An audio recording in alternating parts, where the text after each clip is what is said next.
Gazette du Togo, une vision sur l'actualité togolaise et sur le monde.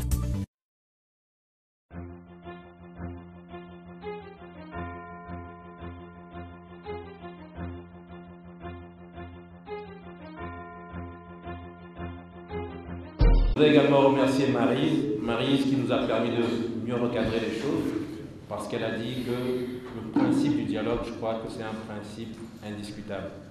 Quels que soient les éléments de la lutte, on finit toujours par revenir à la table de négociation, et donc le principe du dialogue, je crois qu'il est incontournable.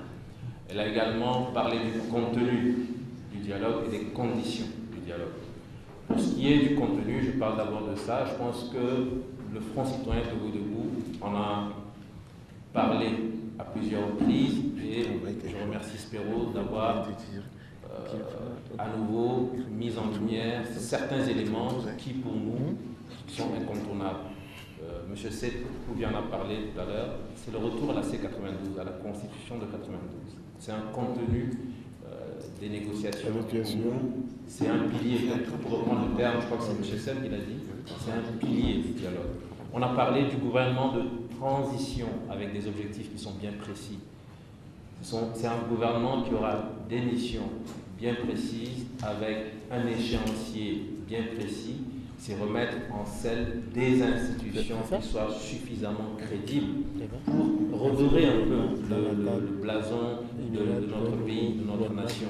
Toutes ces institutions que nous avons, la Cour constitutionnelle, ARAC, etc., qui ne répondent aux objectifs institutionnels, qui ont perdu totalement de leur crédibilité, il faut les rénover. Et donc, le gouvernement de transition aura cette mission. Il ne s'agit pas donc de mettre en place un gouvernement d'union nationale où on va mélanger les couleurs, prendre un peu de blanc, prendre un peu d'orange, prendre un peu de rouge, pour dire que voilà, on a un gouvernement d'union nationale, donc le problème est réglé. Il ne s'agit pas de ça du tout.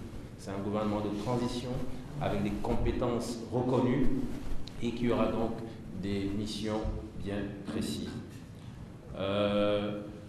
Alors, le dialogue, il y a eu plusieurs questions, je vais les ramasser, d'accord? Plusieurs questions portant sur le dialogue, portant effectivement sur cette peur qu'on a de voir le dialogue échouer ou alors accoucher encore d'un document qui va être signé mais qui ne sera jamais mis en application. Nous avions essayé de répondre au début, je reviens encore dessus pour dire qu'il nous revient vraiment d'être vigilants, d'être en veille et d'être en éveil, pour reprendre les termes de M. Kouvia. Et Maryse l'a dit, il faut maintenir la pression. En fait, qu'est-ce qui s'est passé depuis le 19 août? Lorsque le gouvernement a vu cette pression populaire, aussi bien au Togo qu'au sein de la diaspora, vous savez, c'est le gouvernement togolais, c'est le pouvoir qui a été vers M. Alpha Condé. C'est le pouvoir qui a demandé également la médiation guerrière. Parce que le pouvoir se demandait ce qui était en train de se passer. Le pouvoir voulait une médiation pour venir afin de permettre à la pression populaire représentée par la de trouver, de sortir du pouvoir sur le pouvoir. Et donc, aujourd'hui, vous avez dit que M. Bawara a dit que nous allons aller à un dialogue sans médiateur. Lui-même, ainsi, sait que c'est impossible aujourd'hui, vu la profondeur de la crise, vu la méfiance, vu tous les accords qui ont été signés et qui n'ont jamais été respectés par le pouvoir. Il est donc aujourd'hui impossible d'organiser un dialogue sérieux, d'organiser un bon dialogue, n'est-ce pas, Spero? Il est donc impossible aujourd'hui d'organiser un bon dialogue si on ne met pas en place une médiation sérieuse, une médiation qui va suivre les travaux de bout en bout, et surtout, le travail de la médiation ne s'arrête pas à la signature d'un document. Au-delà de cette signature de document, il faut mettre en place ce comité de suivi qui va permettre de veiller à l'application de tous les engagements qui seront pris. Et dans les solutions, je reprends un peu ce que M. Betoula a dit tout à l'heure, pourquoi ne pas mettre en place quelque chose qui soit séquentiel? Lorsqu'on s'entend sur un point, on le met en application. Je ne sais pas si en pratique ce sera possible, mais c'est toujours une proposition intéressante, on pourra en rediscuter. Voilà. Vraiment, je crois que le principe du dialogue, en tout cas pour nous qui sommes au Front Citoyen Togo Debout, ce principe, il est clair, il est maintenu, il est valable. Nous devons aller au dialogue en donnant toutes les chances au dialogue pour que les conditions d'un bon dialogue soient obtenues. Alors, nous qui sommes du Front Citoyen Togo Debout, nous sommes de la société civile, est-ce qu'il faut s'exclure du dialogue ou est-ce qu'il faut participer à ce dialogue? C'est également une question. Et je disais que dans nos précédentes sorties, nous avions dit qu'il était important que la société civile soit représentée, qu'il était important que la diaspora aussi soit représentée à ce dialogue. Mais aujourd'hui, nous avons dit que ce n'est pas une exigence. Ce n'est pas une exigence parce que nous voulons vraiment que les conditions d'un bon dialogue soient réunies. Ce n'est pas une exigence parce que si nous nous rendons compte que cette exigence donne la latitude au pouvoir de polluer le dialogue. Qu'est-ce que j'entends polluer le dialogue? C'est ouvrir la porte à des centaines d'associations qui sont souvent représentées par une ou deux personnes. D'accord? Donc le fait de dire que la société civile doit être à ce dialogue, nous qui sommes du Front Citoyen Togo Debout, nous exigeons notre présence. Si jamais cette exigence donne la latitude au gouvernement de polluer le dialogue en faisant venir des dizaines, des centaines d'associations sans foi ni loi, nous préférons ne pas participer à ce genre de dialogue où les conditions d'une bonne discussion ne sont pas réunies.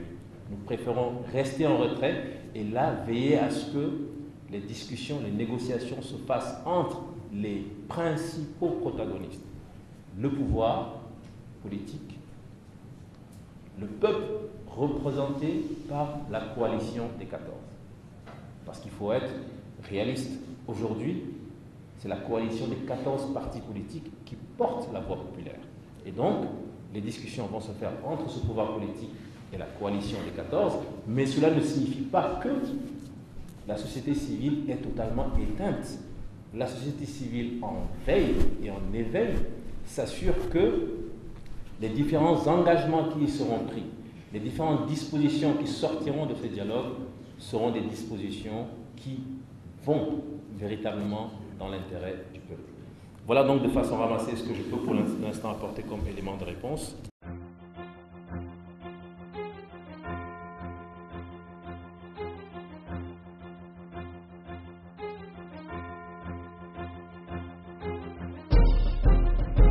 C'était par rapport, comme David l'a dit, la méfiance par rapport au dialogue. Je comprends tout ce qu'il y a comme raison. Mais est-ce que vous vous rendez compte, est-ce que vous vous rendez compte que nous venons de faire un acte historique dans ce pays? Le président fait une interview, nous prenons la parole pour analyser son discours et lui répondre. C'est un acte citoyen qui dépasse une prise de position de tel ou tel parti politique. Peut-être vous ne vous rendez pas compte du contenu puisque ça a été lu. Première chose, je vous demanderai de prendre le document, d'avoir le contenu et de se dire en tant que citoyen, ce n'est pas une affaire du Front Citoyen, c'est notre affaire. Nous répondons à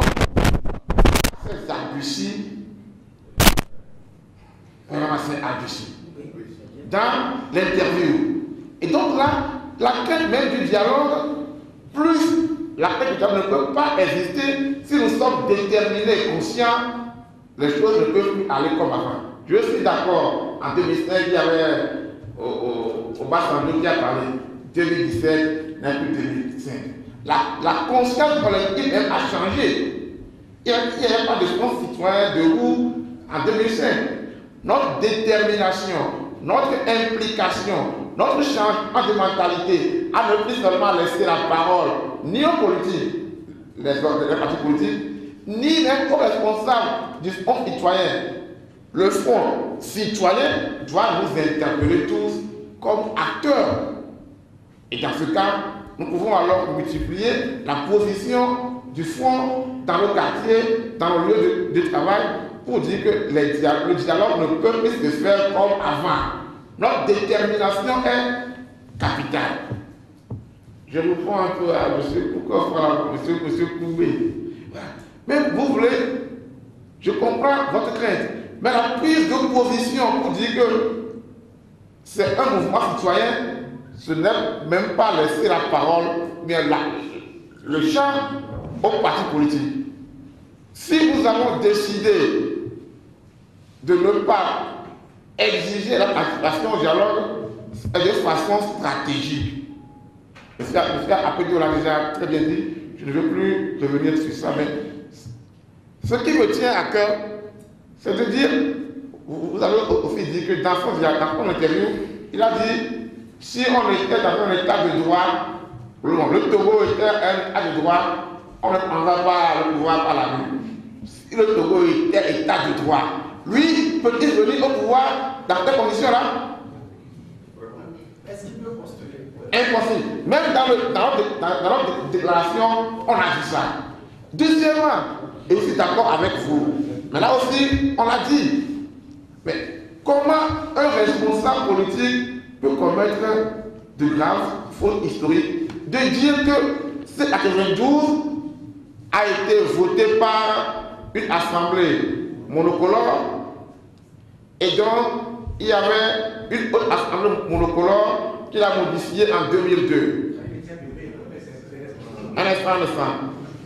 D'abord, il y a deux graves erreurs. Si on analyse même sa demande en droit, on dit la demande est irrecevable.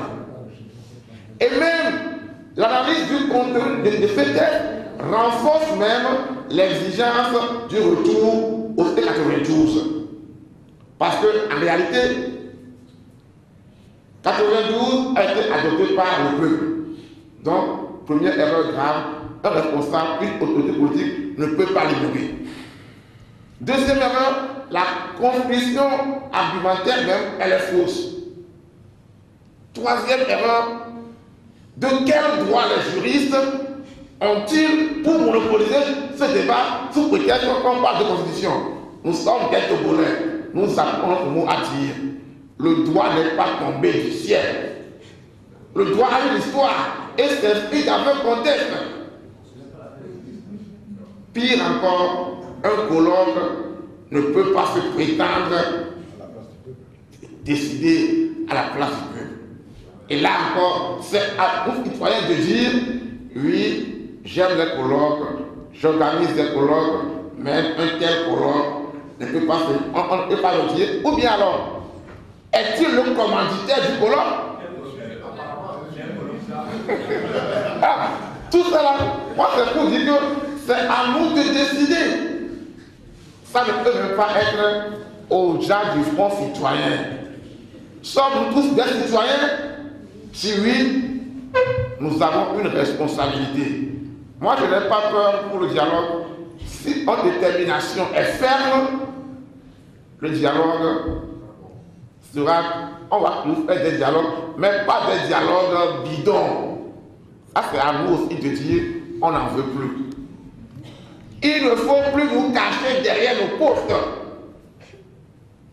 Il faut avoir le courage d'appeler les choses par le nom.